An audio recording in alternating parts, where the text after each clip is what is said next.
Mike Pence and Kellyanne just announced the best news about what Trump just decided to do for America. Looks like America will remain great till at least 2025. One of President Donald Trump's most staunch allies, White House counselor Kellyanne Conway, said Sunday that President Trump plans to run for a second term, putting to rest a recent fake news report that suggested uncertainty about his running in 2020. This morning Conway told George Stephanopoulos on ABC's This Week that the president privately and publicly has stated multiple times that he'll be the president of the United States of America for 7.5 more years, so that would make him a two-term president. In that same news show, Conway also put to rest the latest fake news story coming out of the Mexican Carlos Slim New York Times, where they made the accusation that a shadow government was trying to push Vice President Mike Pence to run against Trump in 2020.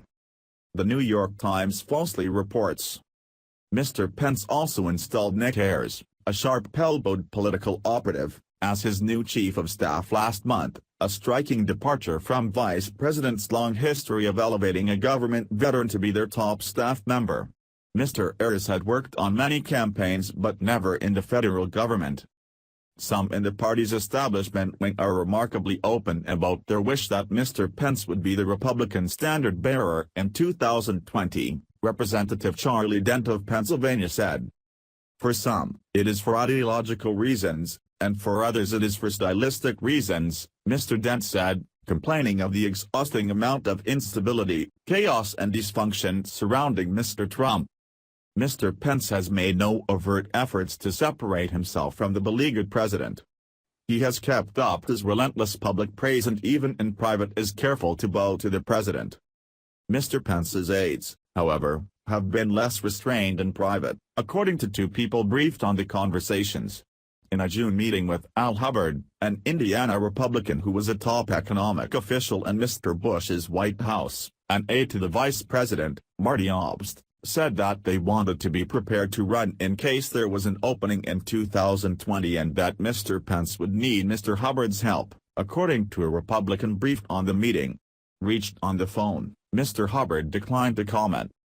Mr. Ayers has signaled to multiple major Republican donors that Mr. Pence wants to be ready. Mr. Obst denied that he and Mr. Ayers had made any private insinuations and called suggestions that the vice president was positioning himself for 2020 beyond ridiculous.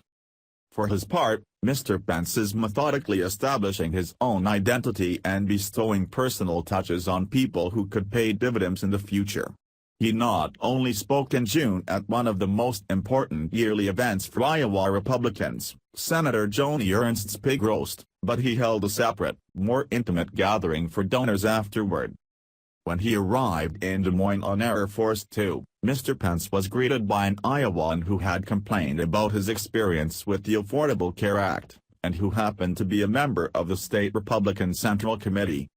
The vice president has also turned his residence at the Naval Observatory into a hub for relationship building. In June, he opened the mansion to social conservative activists like Tony Perkins of the Family Research Council and representatives of the billionaire kingmakers Charles G. and David H. Koch. At large gatherings for contributors, Mr. Pence keeps a chair free at each table so he can work his way around the room. At smaller events for some of the party's biggest donors, he lays on the charm.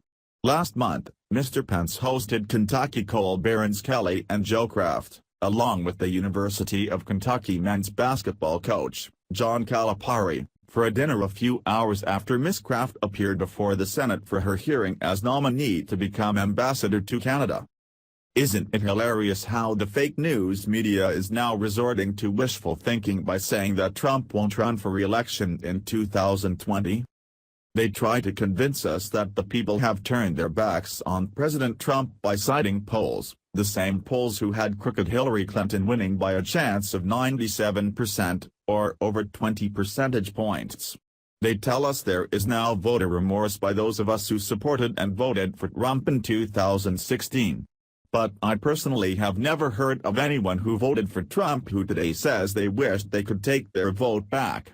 In fact, I know many people who didn't vote for Trump who have now become Trump supporters after seeing how he has kept his word and is doing the best for the American people, not big business or foreign powers, but for the American people. Any way you look at it, it's nice to see the left-wing meltdown after years of them claiming we on the right were the ones who wanted social chaos and were unhinged, while we saw former President Barack Hussein Obama turn our great nation into a petri dish of social justice experiments. Make America even greater in 2020. Please share if you will vote for President Trump in 2020. Thanks for watching. Please subscribe Breaking News 365 channel. Goodbye and see you again.